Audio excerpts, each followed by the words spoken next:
Every 4th of July, like clockwork, my best friend Luke and I would end up on the same hill behind the high school football field. It had become a tradition ever since we were 15, before girlfriends, before breakups, before college sent us to different cities. Every summer, we came back home and made it happen. Just the two of us and a couple of warm beers stolen from our dads. Now we were 23. The hill hadn't changed, but everything else had. Luke was already there when I showed up, stretched out on the blanket we always used, half a six-pack next to him, and that crooked grin of his already working overtime. "Cutting it close, Rye," he called, propping himself up on one elbow. "I thought you'd finally ditched me for good." "Traffic," I said, dropping down beside him. "And I'm not that lucky." He handed me a beer, already opened. "Welcome home." The word home stuck in my throat a little. I'd only been back for 2 days, crashing with my parents and trying not to think about how messy things were going to get when I moved out again. Life felt like it was always in between. Luke made it easier to ignore that. We didn't talk much at first, just sat there watching the sky turn that soft, purple blue that only happens in July. Kids screamed in the distance. Firecrackers popped early, premature and pathetic compared to what was coming. The air smelled like grass, smoke, and grilled meat, pure small-town summer. "You ever think about skipping all this one year?" I asked, nodding toward the crowd below us. Luke leaned back on his elbows, beer resting on his knee. "And miss you stress sweating through your Target t-shirt?" "Never," I laughed. "Just saying, maybe we've outgrown this." He gave me a sideways look. "Speak for yourself. I like traditions." That was the thing about Luke. He was consistent, rooted. While I bounced between internships and apartments, he stayed in town, got a job at the fire department, and coached Little League like he was born for it. It used to bother me how easy life seemed for him. But now, part of me envied it. I looked at him then. Really looked. Same tousled brown hair, same cleft chin, same easy charm that always made people underestimate him. And something else, too. Something quieter, a weight behind his eyes that hadn't been there before. "Hey," I said, nudging his arm. "You good?" He looked like he wanted to say something but didn't. Instead, he gave me a tired smile. "Just thinking." "About?" Before he could answer, the first firework exploded in the sky, a huge gold bloom, loud and glittering. The crowd below us erupted in cheers. Luke leaned closer. Not enough to brush against me, but close enough that I could feel his breath. And then he whispered it. "I know you lied." I turned to him, confused, but he was already facing the sky again, like he hadn't said a word. My heart jumped, and not because of the fireworks. "Lied about what?" I asked, even though I already had a terrible guess. He didn't answer. He just took another sip of beer, eyes fixed on the sparks above us like they held all the answers. My throat went dry. I turned toward him fully, trying to read his face, but he was still watching the sky like nothing had changed, like he hadn't just dropped a bomb into the middle of our perfectly predictable tradition. "I know you lied." That sentence clung to me harder than the summer humidity. My stomach flipped. My mind raced through possible meanings. What lie? When? About what? I could barely hear the fireworks anymore. Just the sound of my own heartbeat pounding in my ears. "What are you talking about?" I asked, keeping my voice low, careful. I didn't want to draw attention to us even though we were on a hill far away from the crowd. It still felt too public for whatever the hell this was. Luke didn't answer right away. He reached into the cooler for another beer, cracked it open with one hand, and finally looked over at me. "That night, last summer, you said you didn't remember." The words hit me square in the chest. Oh, that night. We'd both been drinking, a lot. It was after the street fair, after everyone else had gone home. We were back at Luke's place, sitting in his garage. Both of us way too buzzed to be having a serious conversation. But that's what we were doing anyway. Talking about old crushes, regrets. At some point, the conversation turned personal. Too personal. I remember his knee brushing against mine. I remember the way his eyes locked on me like he was waiting for something. And I remember getting scared of what might happen if I stayed in that moment too long. So I laughed it off, changed the subject. And then I went home. The next morning, when he texted me asking if we talked about anything important, I told him I didn't remember much, that it was all a blur, that we must have just gotten too drunk. He never brought it up again. Until now. I rubbed the back of my neck, looking away. You never said anything. Luke shrugged, but it wasn't casual. It was tight, forced. You didn't either, he said. I figured if you wanted to talk about it, you would. The air between us felt different now. Not tense exactly, but raw, honest in a way that made my skin prickle. I didn't know what to say, I admitted. He nodded like he expected that answer. I just kept thinking about how weird it was, I added. How close we were to, I don't know, something. Luke let out a dry laugh. Yeah, well, it wasn't weird for me. That shut me up. He took another sip of beer and looked away again. Another firework went off. Blue this time, crackling, slower than the others. It lit up his profile in flashes. It felt like something was about to happen, he said. Something real. And then you shut it down, like you were scared of it. I was. Of course I was. Luke was my best friend. The person who knew the ugliest parts of me. The breakup with Eli. The job I quit without a plan. The panic attacks I never told my parents about. He knew all of that. He held all of that. And yeah, there were times I caught myself staring too long. Letting my eyes linger on the curve of his mouth, or how his forearms looked when he was hauling something heavy. But I never let myself want it. Not seriously. Because I didn't want to lose him. I didn't mean to lie, I said. I just thought it would be easier. He looked at me then, full on. And it wasn't angry. It was worse. It was disappointment. That kind that comes from caring too much. Easier for you, maybe. I swallowed hard. I thought you were drunk. I didn't think. I wasn't, he cut in. Not like that. And I didn't imagine it, Ryan. You felt it too. Silence stretched between us. Not the comfortable kind we usually shared. This one itched. I didn't know what to say. He was right. I had felt it. That terrifying, electric, almost kiss. That part of me that wanted to know what it would be like to pull him closer instead of pushing away. But I'd buried it. Told myself it was just the alcohol, the nostalgia, the heat of the night. Luke was still staring at me. What are you thinking right now? He asked. I hesitated, then said the only thing I could say. That I might have screwed this up. He smiled, but it didn't reach his eyes. No, he said quietly. You just delayed it. More fireworks lit up the sky, louder now, closer together, signaling the grand finale was near. But all I could hear was the rustle of the grass beneath us and the weight of everything we hadn't said for years. I didn't think you'd bring it up, I said, my voice barely above the noise. I wasn't going to, he replied. But seeing you again, I couldn't pretend I forgot. I looked at him, and he looked back. For the first time in a long time, I didn't look away. The sky exploded above us in a finale of color. Reds, blues, golds, all screaming into the night. A chorus of gasps and cheers echoed from the field below. But up on our little hill, it felt like everything had gone still. Luke and I just sat there, both of us pretending we were still watching the show, but our bodies were too still, our jaws too tight. The fireworks were background noise now. Just static compared to the conversation still hanging open between us. I don't know how long we sat like that, but the last firework crackled out with a slow burn that faded into smoke, and the crowd below started moving.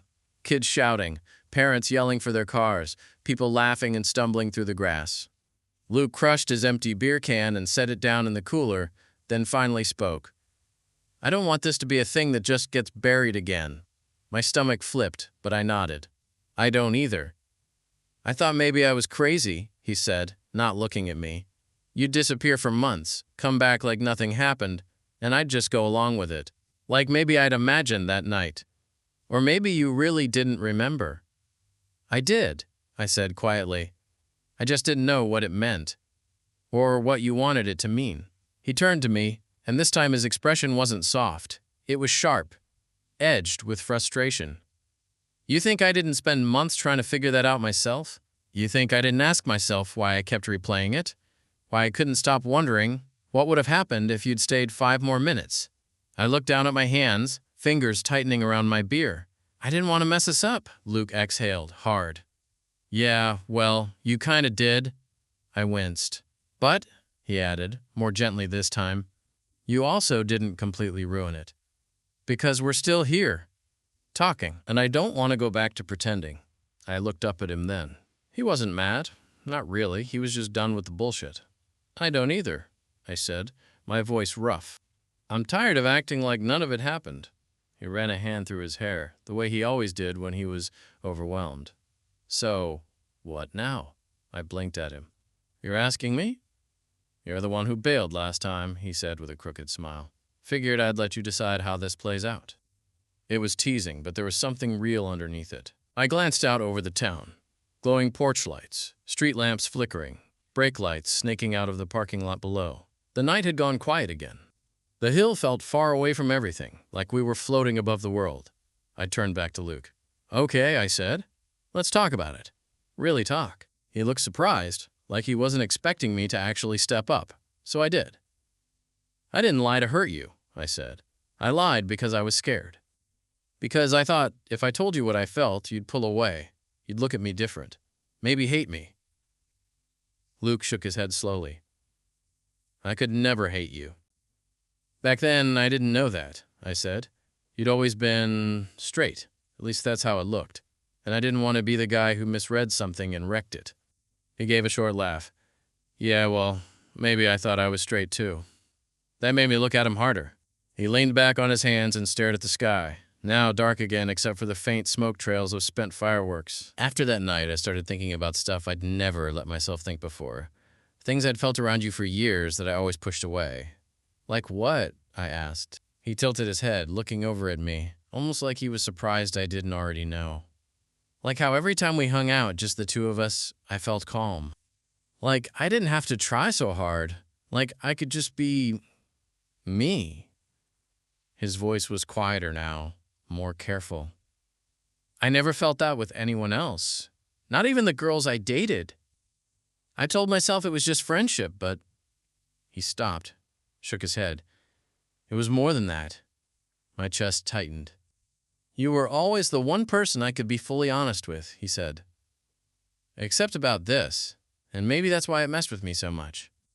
Because it wasn't just about wanting something physical. I missed you, man. I missed all of it. I didn't realize I was holding my breath until he finished. And then it spilled out of me. I missed you too. His eyes flicked up to meet mine. I missed your dumb jokes. I missed how you always brought me a Gatorade after nights I drank too much. I missed your voice. I missed this. I gestured around us. This tradition. His face softened, the tension draining from his jaw. So, I said, voice lower now, if you still want to know what would have happened that night if I'd stayed. He looked at me, eyes steady, heart on his sleeve. Yeah, he said, I want to know. And for the first time since I got back, I let myself imagine what that would look like. I leaned in. Not all the way, just enough that he knew I was waiting for him to close the gap if he wanted to. He didn't hesitate. His mouth met mine in a way that felt almost inevitable, not rushed. Not desperate, just sure. Like it was something we'd already done 1,000 times in another life and had finally remembered how. His lips were warm, soft, and familiar in a way that caught me off guard, like I already knew the shape of him without ever having touched him like this before. And for a second, everything inside me went quiet. No fear, no overthinking. Just him. When we finally pulled apart, the space between us felt electric. Like the air itself was waiting for our next move. Luke didn't say anything right away. He looked down at the grass between us, then back at me, his eyes searching. That felt a lot less weird than I thought it would, he said, his voice low. I smiled, the kind that comes without thinking.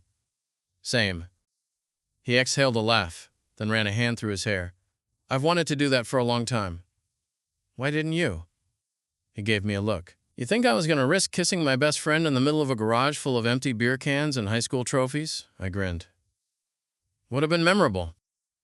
He looked at me sideways, and then his smile faded into something quieter. I just didn't know what it would mean. For you, for us. I didn't want to be the one who ruined things. I nodded slowly. We both had the same fear then. A long silence followed. Not uncomfortable, but weighty. Like the air was thick, with everything we were still trying to put into words. He shifted on the blanket, his knee bumping mine like it used to back when things were easier. Familiar. I don't want this to be some random experiment for you, I said carefully. I'm not saying we have to figure everything out tonight, but if you're confused or just curious. I'm not confused, he cut in gently. Not about this, not about you. He turned to face me fully. I don't know exactly where I land in the whole label thing. Maybe I'm somewhere in the middle. Maybe I don't care what the word is. But I know this, I want you. Not just tonight. Not just this kiss. I want whatever this thing is that's been between us all these years. It felt like someone had reached into my chest and gripped my heart. I stared at him, stunned at the clarity in his voice. I always thought I'd have to pull that kind of truth out of him one piece at a time. But here he was, handing it to me in full. I want that too, I said quietly, but I don't know what it's supposed to look like. I have never done this with someone who meant this much to me. He looked down, then back up with a half smile. Guess we figure it out together. I exhaled, the tension in my chest slowly uncoiling. That'd be nice for once.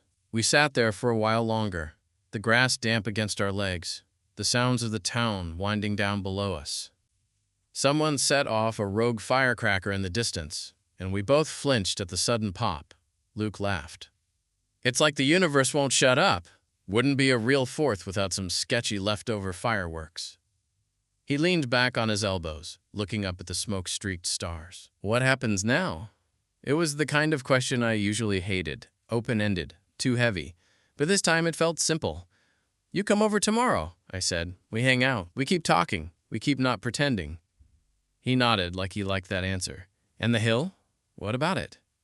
Still our spot? I smiled. Especially now. He bumped his shoulder into mine. You think this'll get weird? I glanced at him, letting my smile tilt into something more knowing. It's already weird, but it's the good kind. His eyes lingered on mine, and something in his expression softened even further. He looked at me like I wasn't just a friend. He looked at me like I was his. And for once, I didn't run from that feeling. I woke up the next morning with my phone buzzing somewhere in my sheets. Sunlight poured through the blinds, way too bright, way too early. I groaned and blindly reached for the source of the vibration. One new message. Luke. Still on for today? Or did I imagine everything last night? My heart jumped, half from the message and half from the fact that he was already in my phone before 10 a.m. I rubbed the sleep from my eyes and typed back, me still on. And no, you didn't imagine it. There was a pause, then the familiar ping again. Luke. Cool. Bring coffee. I don't trust myself to make it without setting the kitchen on fire. I laughed, sat up, and stared at the screen for a minute longer than necessary. This was new. Not the text, not the banter, but the weight behind it. The intention. It was the first time in years that a message from Luke had felt like more than just friendly back and forth. There was something beneath it now, a pulse. I took a deep breath, swung my legs over the bed, and started getting ready. Luke's place wasn't far, 10 minutes by car, 5 if you ignored most of the speed limits, which I did. I showed up at his door, holding 2 coffees and a bag of those stupidly expensive bakery donuts he liked, mostly because I needed something to do with my hands. He opened the door barefoot, hair damp like he'd just showered, wearing a soft hoodie and gym shorts. He looked like comfort. Nice to see you've still got taste, he said, grabbing the coffee from my hand and sniffing it like a bloodhound. You're welcome, I said, stepping inside. And donuts, too, by the way. I know you're incapable of making breakfast unless it's protein powder. That's slander, he said, closing the door behind me. I've made eggs like twice. We settled in the living room like we had 100 times before, but this time the air between us wasn't empty. It was charged. Intentional. My knee bumped his, and this time I didn't pull away. He noticed. So, he said after a long sip of his drink, Are we just going to pretend this is normal? I raised an eyebrow. It can be normal. Eventually, he smirked. You know what I mean. I nodded, setting my coffee down. Yeah, I do. There was a pause. We both stared forward, like the TV was on, though it wasn't. It feels different, I said, but in a way I don't hate. He smiled faintly. Me neither. Then he added, I still don't know what to call it, though. You don't have to, I said. Not today, not even soon. Luke let out a long breath like he'd been waiting for permission to be unsure. I just know I don't want to go back to what it was before, he said. The pretending. The guessing. You won't have to, I said, meaning every word. He looked over at me, and the weight in his expression was quieter now, like he was finally letting himself believe it. We sat in the silence for a while, but this time it wasn't awkward. It was something else. Something more comfortable than anything we'd shared before. He turned toward me, elbows resting on his knees. You ever wonder what would have happened if we didn't wait so long? All the time, I said. But maybe we weren't supposed to get it right back then. He nodded slowly. Maybe now's better. The words hung between us. I reached over and brushed a crumb off his lip. An excuse, maybe, or maybe not. His hand caught mine halfway, held it there. It wasn't a kiss. Not this time. Just that quiet contact. Steady and certain. I've got no idea what I'm doing, he admitted, eyes locked on mine. I grinned. Good. Then we're even. He laughed, then leaned in again. No hesitation this time. The second kiss was softer. Slower. The kind of kiss that says, I'm not going anywhere. And when we pulled apart, he rested his forehead against mine. This isn't just fireworks, right? He murmured. No, I whispered back. It's the whole damn summer. The thing about finally crossing a line you've danced around for years is everything feels different after. Even the boring stuff. By the time Luke and I finished our donuts, we were curled up on opposite ends of the couch, feet tangled somewhere in the middle, pretending to watch TV. We weren't touching much, just enough to know the space between us wasn't empty anymore. So, Luke said after a long pause, how long before someone notices? I knew what he meant. Depends. On? Whether we want to tell people, I said, or just see where this goes for a while.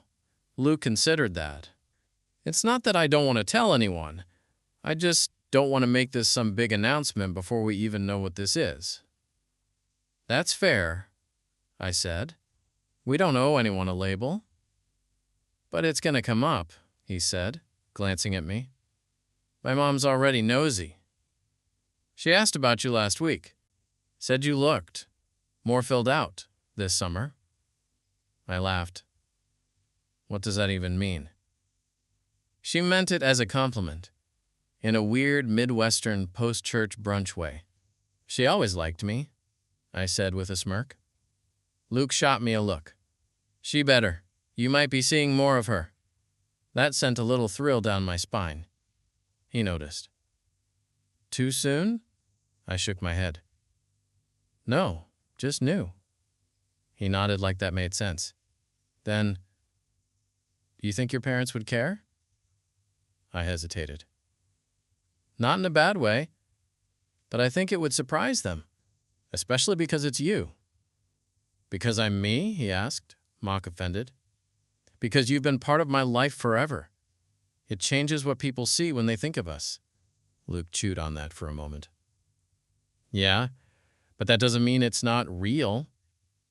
It is, I said. That's kind of the scary part. Another silence fell between us, but it wasn't avoidance. It was processing. I don't want to be someone you experiment with, he said suddenly, softly. You're not. You sure? I looked at him, really looked.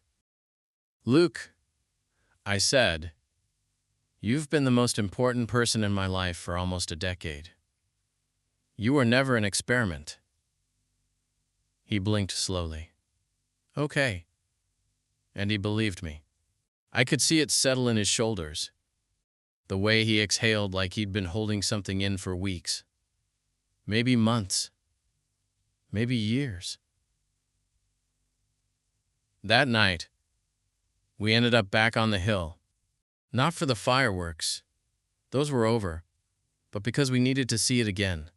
The place where everything shifted. We brought a blanket and sat in the dark, watching the town wind down. Porch lights flickered off one by one. Cars disappeared into driveways. The only sound was the cicadas, buzzing their chaotic little hearts out. Luke lay on his back, hands behind his head, staring up at the stars. "This hill's seen some things," he said. "No kidding. Remember when you threw up all over my shoes here sophomore year? Thanks for the reminder. Just trying to balance the romantic energy." I chuckled and rolled onto my side, facing him. "You're doing a great job." His expression softened. "It's weird. I keep thinking I'm going to wake up and this won't be real. It's real." "I know," he said. "But I also keep thinking about all the times I almost said something. All the moments I came this close to just blurting it out. Why didn't you?" He thought for a beat. "Fear, mostly.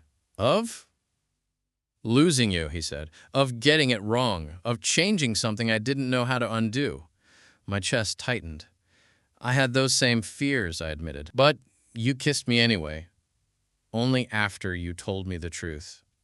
Still counts." We fell into silence again, watching the sky. "I don't want to go back to being just friends," he said. "We won't. But I don't know how to be this yet. Like, do we go on a date? Are we dating? Are we in a relationship now?" I smiled into the darkness. "We can be whatever we want. There's no script." Luke reached out, finding my hand in the dark. His fingers slid between mine, warm and solid. "This feels like a date," he said. I squeezed his hand. "Then I guess we're on one." We stayed on the hill until almost midnight, long after the sounds of the neighborhood faded into the quiet rustle of trees and distant highway hum. Every now and then, Luke would squeeze my hand like he was checking. I was still real. I didn't mind. Eventually, the chill of the grass started creeping into our bones, and we knew we had to head back. As we packed up the blanket, Luke paused halfway through folding it, eyes on me like he was waiting for something. "What?" I asked. He just looked at me for a second, then said, "You really are different when you're back here." I raised an eyebrow. "Different how?" "Softer," he said. "Less guarded. Like, your real self comes back with the humidity and the cheap beer." I snorted. "That's poetic." He stepped closer. "I mean it." I met his gaze and held it. Maybe I just needed the right reason to let it out. He didn't say anything else, just leaned in and kissed me again, this time slower, deeper. A promise more than a question. It made my knees feel like jelly. We didn't rush into anything. That was something I appreciated about Luke. He wasn't trying to turn this into a new version of the old thing. He was careful, measured in a way that still felt completely him. The next morning, he came over to mine.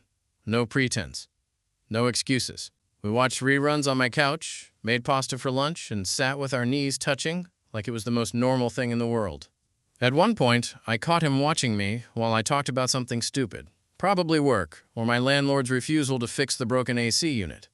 And when I asked what, he just shrugged. "Nothing," he said. "You're just good to look at." And just like that, I forgot what I was complaining about. That week blurred by in a series of long walks, takeout boxes, shared playlists, and lazy afternoons where we'd fall asleep side by side, without meaning to. The kind of summer days that felt both fleeting and infinite. It wasn't always perfect. There were moments where the shift in our dynamic hit weird, when one of us hesitated before reaching out. When a joke didn't land the same because there was suddenly something else under the surface. But every time, we talked about it. We chose not to pretend. And honestly, that was new for me. On a Thursday night, about 10 days after the hill, we ended up at a small house party thrown by one of Luke's coworkers. It was nothing special. Grilled burgers, lawn chairs, a cooler full of lukewarm beers, but it was the first time we were around people who didn't know us as just Ryan and Luke, the childhood friends. Luke stuck close to me most of the night, not in an obvious way, but enough that I felt it. He'd casually brush his hand against mine while reaching for a drink, or nudge my shoulder when someone made a bad joke. It wasn't possessive. It was grounding. Halfway through the night, as I stood at the edge of the yard sipping a beer, he walked up beside me. "You okay?" he asked quietly. I nodded. "Just realizing this is the first time we've been around strangers since, you know," he smiled. "Yeah, how's it feel?" "Good," I said. "Better than I expected." "Same." He shifted, looking out at the people mingling on the patio. "Would it be weird if I held your hand right now?" I looked at him, heart skipping. "No," I said. "I think it would be honest." So he did. And for the first time in a long time, I felt completely seen. Later that night, back at his place, we curled up on his bed, clothes still on, just tired and tangled, like two people who didn't need to pretend the night wasn't perfect. Luke rested his head against my chest. "You ever think about the fact that this all started with a whisper?" he mumbled. I laughed. "It wasn't even a romantic one." "I mean," he said, lifting his head to look at me, "it kind of was. I told you I knew you lied. And somehow, that led to kissing. Guess I'm persuasive. Guess I'm tired of pretending I don't want to be close to you." He smiled. "I used to wonder what it would feel like, waking up next to you. Not as friends, as more. And now," he leaned in, lips brushing mine, "now I wonder how I ever went without it." A few weeks later, the town started emptying out again. Summer was winding down. The tourists were leaving, the air getting less sticky. Kids were picking out backpacks and pencil cases. Our sleepy neighborhood started to shift into that slow, familiar rhythm of early fall. And I was still here, still on that hill sometimes, just me and Luke, sometimes with a six-pack, sometimes just talking into the dark. We didn't need fireworks anymore. What we had now was quieter, but it stayed. The first time we told someone, it was his sister, Jess.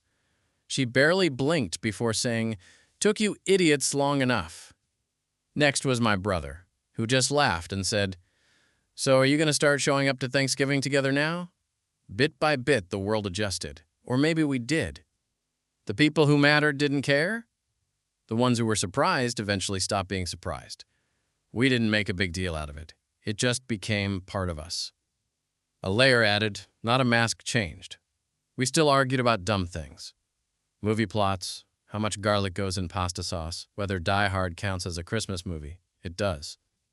But now there were lazy Sunday mornings, kisses that didn't need to be hidden, and the quiet comfort of knowing someone had seen you from every angle and still wanted to stay.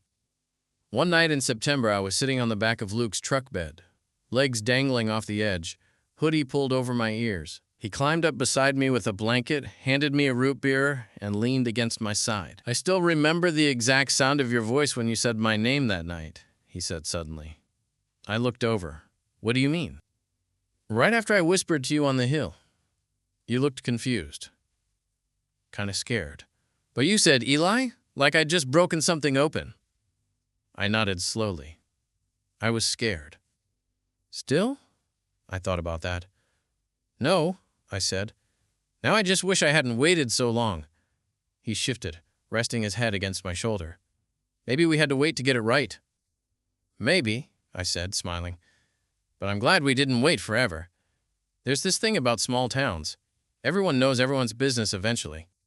No matter how you try to be low-key. Word spreads. We didn't need to update our Facebook statuses.